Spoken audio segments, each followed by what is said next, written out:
Hey everybody, what's going on? Hexlex here. I got another Master Duel video for you. So, you all know me by this point. You all know that this is exactly the kind of deck that I tend to be at least somewhat predispositioned towards, these 60 card pile decks. And it's definitely been a hot minute since I've covered one. Not at least this season anyway. I don't think I've covered one of these. At a 60 card deck, actually, I was thinking about this when I was putting this deck together. I don't think I've actually played a deck that has grass in it since it got limited, which has definitely been longer than just this season. But yeah, I wanted to cover at least some amount of a pile deck, especially once I saw that Chaos Ruler got banned in the OCG. I was like, oh no, they're coming for her. I gotta use her while I can. No. I would honestly be a little surprised if Chaos Ruler got banned in Master Duel in the near future, but anything could be possible. So, figured we might as well go ahead and get some use out of her in a pile deck while we still can, right? So, this is Bystial, Thunder Dragons, and P.U.N.K. Normally, I do like to kind of blend in tier limit with this pile as well, and my first draft that I was putting together actually did have tier limit cards in it, but as I was doing, not even just testing, but when I was still in the deck building phase, I was really thinking about it, and I was like, I don't know, with only 2 fuser names, it's so unlikely, especially in a 60 card deck, that you're actually going to end up milling one of them, that I don't even really think it's necessarily worth it. Now, here's the thing, right? I think that Shiren might actually be good in this deck, but purely as an extender, not even as a tier limit card. When I'm talking about running Shiren, I'm talking about only using her and no other tier limit cards. So, yeah, I don't know. It definitely is, I think, a telltale sign that Merly ban was probably just the way to go for nerfing tier limits, right? Because at the end of the day, what I'm finding more and more as I, even do thought experiments with putting tier limits into decks like this, is that it's not the milling that's the issue with tier limits.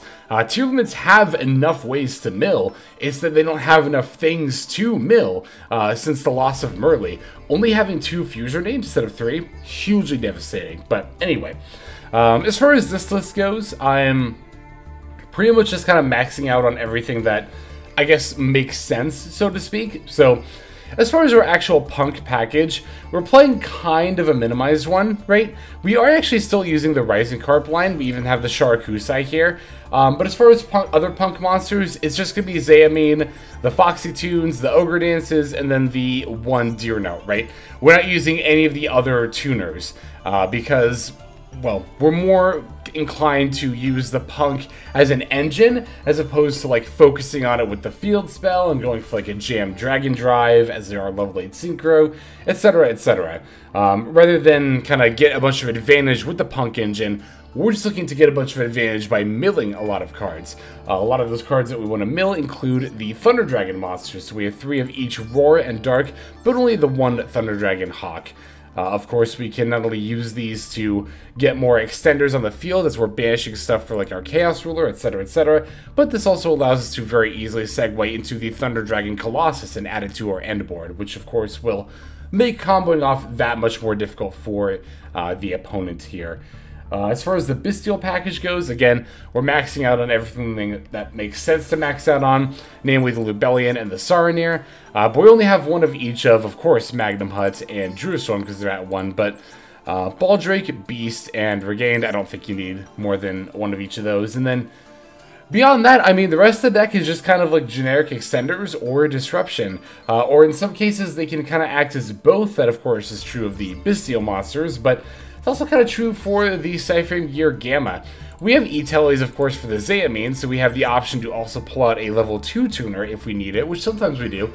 And this deck also has a lot of ways to kind of draw disruption from the opponent before you actually have a monster on that field, particularly with all the disruption, or not all the disruption, all the milling that we're doing.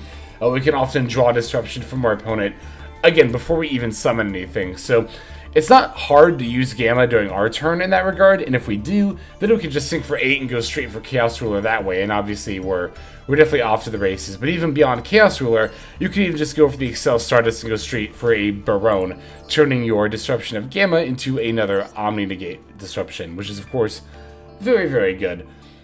We have 3 Allure to kind of help us get our draws. Gold Sarc is for banishing the Thunder Dragonroar to get a body on the board, or you can also banish the Dark to add the Hawk and then have the 1 card set up for the Colossus there. couple of copies of Triple Attack where it ended up being the last 2 cards that I used to kind of fill out the deck, but Triple Attack, of course, also very, very good in a deck like this.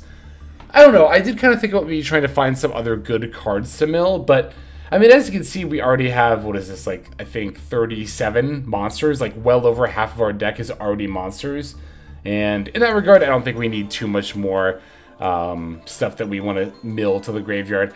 The Ishizu cards were surprisingly mid here, with only 1 miller and 1 of each shuffler. I kind of even question whether or not they're worth playing, even in a deck like this. Again, it's not, like with tier limits, it's not that we don't have enough ways to mill, it's that we don't have enough good things to mill for this particular package. So, I don't know.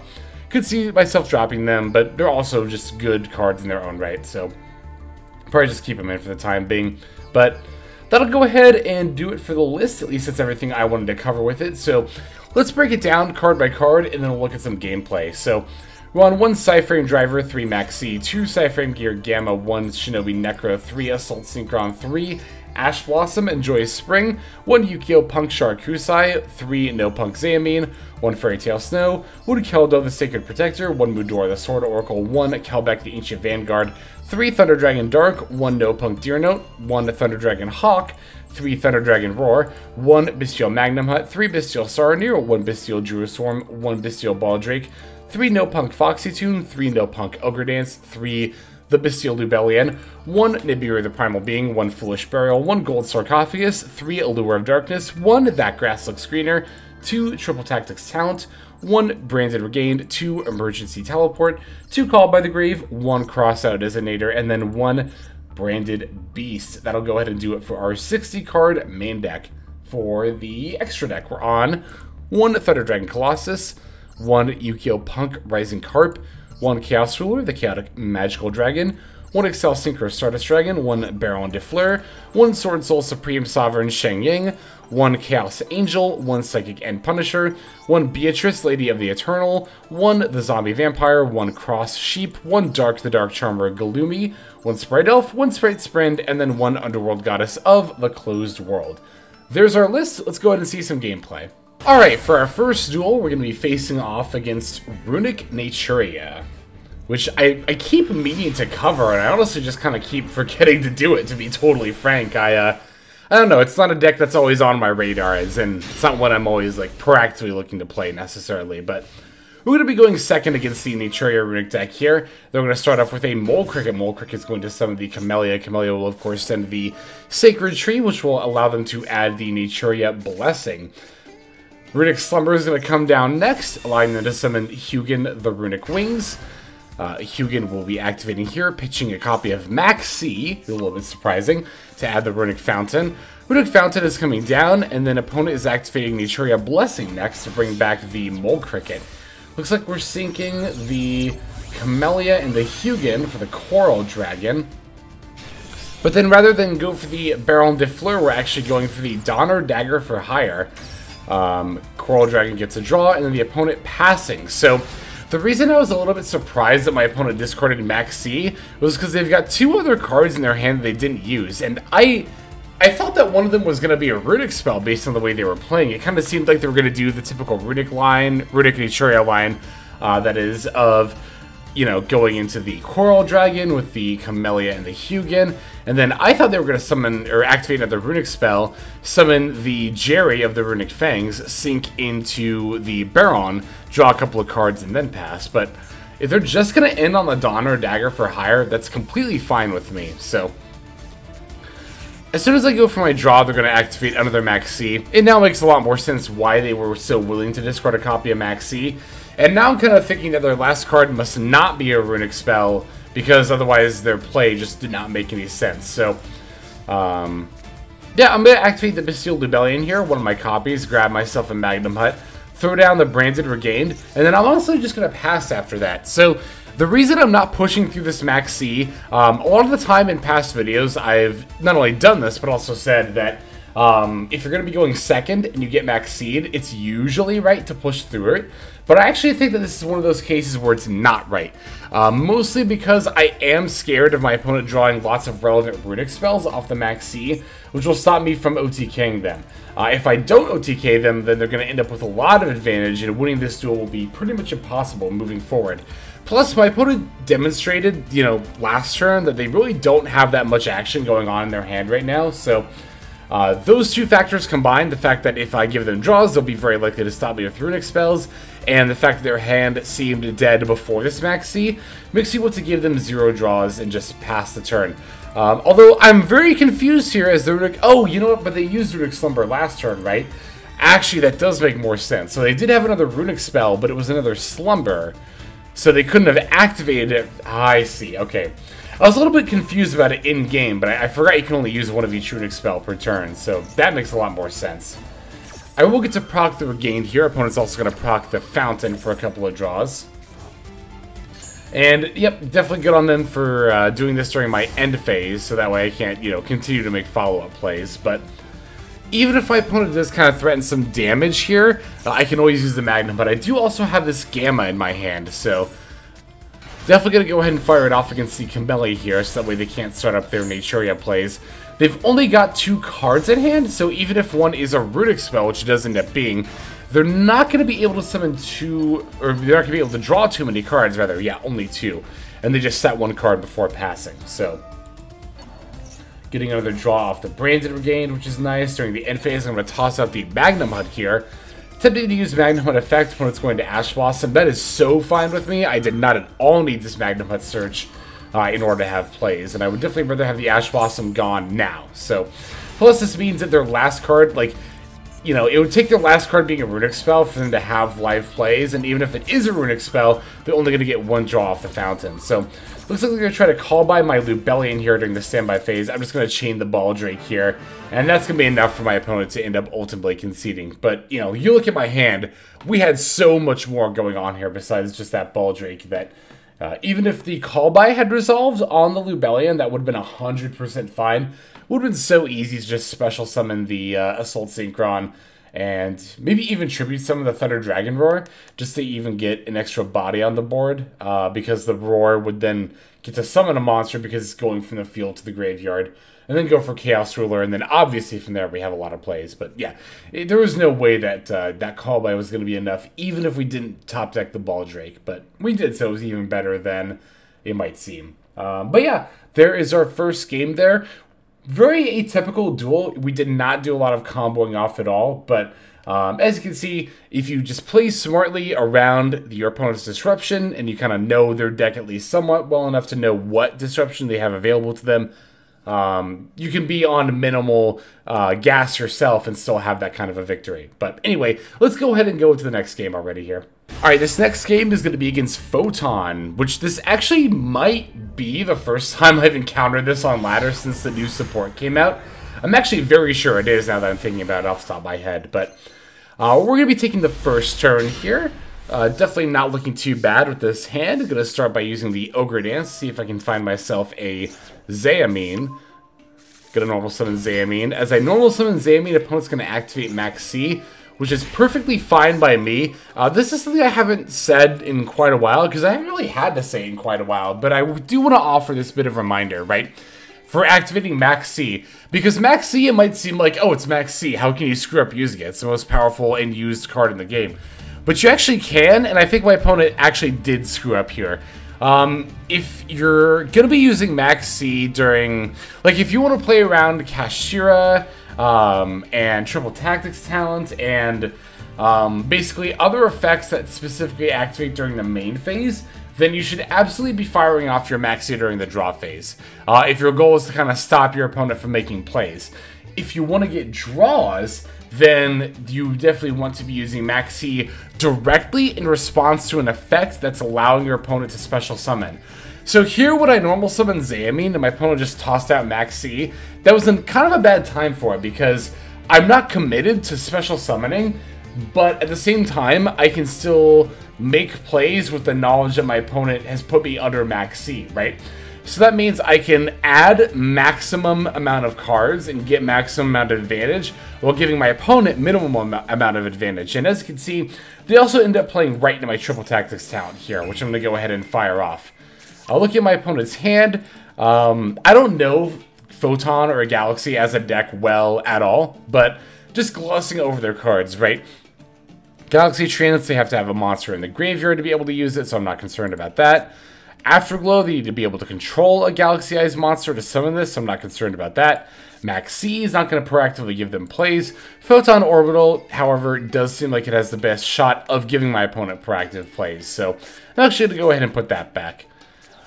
Going to activate my Allure of Darkness next, drawing a couple of copies of Thunder Dragonroar, but I'm not going to activate the one that I banished because I don't want to give my opponent a draw off of a summon that's not going to really do me much of anything anyway. And yeah, I'm just going to pass over to my opponent. They're going to move to draw phase, and I'm going to hold on my Maxx because they don't have anything in hand that makes me want to activate it draw phase. They are going to top deck a Galaxy 100, which will be able to get them into plays, but again, going to wait for the Photon card to activate that summons from the graveyard, and then we'll fire off Maxx. So, basically, again, my opponent just kind of did it during the main phase, but without getting a draw off of it, which prevented them from getting draws, period, because of the way I played around it, and then also robbed them of plays because of the triple attack. So, again, Maxx, it might seem like a very self-explanatory card, but there is actually a bit of nuance on when to use it. And yeah, I mean, as you can see here, my opponent's ultimately going to end up conceding because they just don't really have, I don't know, maybe I'm just presuming they don't have a way to OTK, but it kind of seemed like they didn't based off what I knew from their hand. Again, I don't know Galaxy super duper well as an archetype, but I'm also guessing they didn't have really a way to OTK because they, well, conceded. But there you go. The duel shows definitely prime example of how Maxx timing can matter a lot. But we still have 2 more games to look at. Let's go straight to the next one here. All right, this one's going to be against Thunder Dragon. A little bit of a mirror match, not too much of one, because of course one a pile that involves Thunder Dragon. But this is definitely more of a pure Thunder Dragon deck that we're going to be playing against. And going second yet again. We did open the Maxx though, so I'm definitely going to go ahead and just fire that off during my opponent's draw phase. And looks like there's a special Cashier Fenrir, activating the effect to grab another copy of Fenrir, and then passing back over to me. So, yeah, that makes sense as far as plays under Maxx go. The Amin top deck is actually not too shabby at all here, but I'm going to start with the Foxy tune for Amin. That way we can proc the Fenrir effect, and now that that's out of the way, we can just normal summon this Amin here. Activating the Deer Note in my hand because I have another Foxy tune, or another punk monster in general, so that will allow me to special summon the Deer Note and then go for the Chaos Ruler. I maybe should have gone for Gold Sarc a little bit sooner, but at the same time, it's like, yeah, you know. You know what? Actually, it is better to save it because I don't know for sure if I'm going to want the body of the Thunder Dragonroar or if I want to banish the Thunder Dragondark and try to go for the Colossus. Here I get a pretty easy add of Lubellion. Gonna activate my Lubellion, and opponent's just gonna concede there. I guess they ultimately decided they didn't want to sit through the combo line. I'm actually kind of surprised I saved a duel as short as that. But from there, the plan was to go into Zombie Vamp for even more mills using Foxy Tune and Chaos Ruler. And then from there, just seeing if we can find an Assault Synchron. Mainly trying to get that set up in the graveyard. But we don't need that to find lethal. It would make finding lethal a lot easier because it means we get to keep the 3k body of the Chaos Ruler on the field. But definitely not necessary at all. But what was necessary was definitely playing around that Fenrir there. And I think by using the Foxy Tune effects, we kind of made our opponent think that the Amin we're summoning off of it was more important than it actually ended up being. So if you know your own deck well enough, you can, especially if you're at Master 1 where, you know, presumably you're playing against people who know how to play against the majority of meta decks, you can kind of like metagame their knowledge against them a little bit, right? Where we had plays without the Foxy Tune, but by starting with the Foxy Tune, we kind of tricked our opponent into thinking we had fewer plays than we did. So, one more game to look at. Let's go straight into it here. And our final game is going to be against everyone's favorite, legally distinct, cute mammal with multiple forms. Totally not Eevee. It's Pearly, not Eevee, Pearly.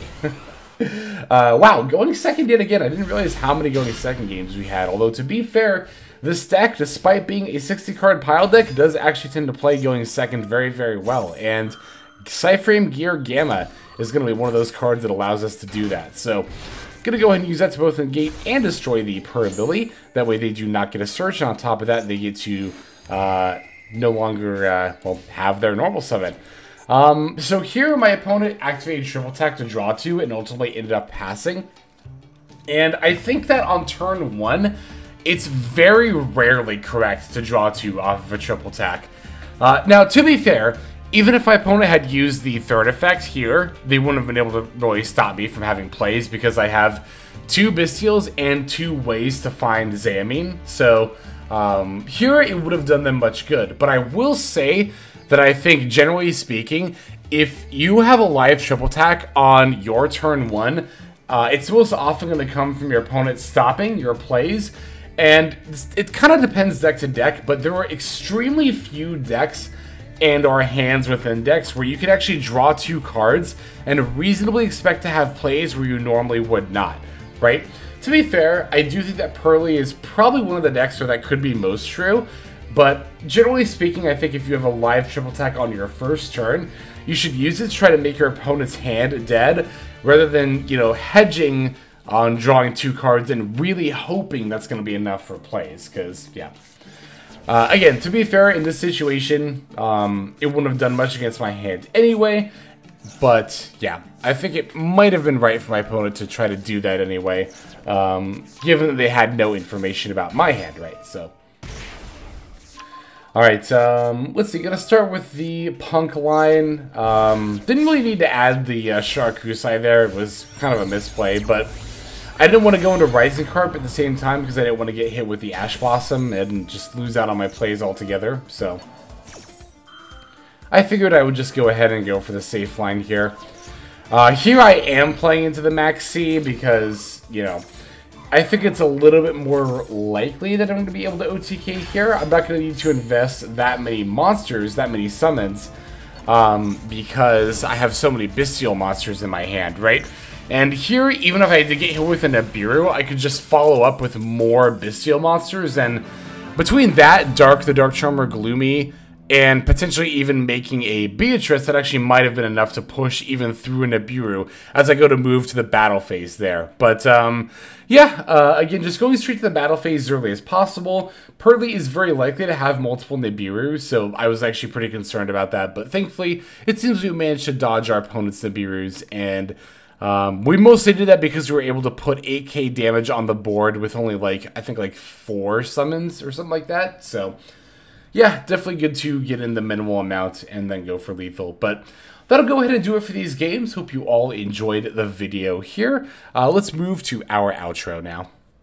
Alright everybody, that's going to do it for this video. Thank you for watching it all the way to the very end. That means a whole lot to me, and it's also a fantastic way to support the channel. And if you're interested in supporting the channel in other ways besides YouTube, there are plenty of ways to do that. If you check out the description below, you'll find a bunch of links down there. One of them goes to my Patreon. You're actually seeing the names of everyone subscribed to the Patreon on the screen right now. So if you're interested in getting your name in the credits here at the end, if you want to see more daily Master Duel content, or if you're interested in one-on-one private coaching sessions, I offer all of that on Patreon. I also stream live on Twitch. Feel free to go ahead and click that link and follow and or subscribe there. I also have the Discord community, if you want to follow that link, where hundreds of duelists have already signed up. Free to join, and you can just come hang out, talk about the game, and chill in general. Final link that's going to be in the description is my Twitter. You can follow that if you want some more notifications of what's happening with the channel. So, all in all, thank you all so much for watching, and I hope you have a fantastic day.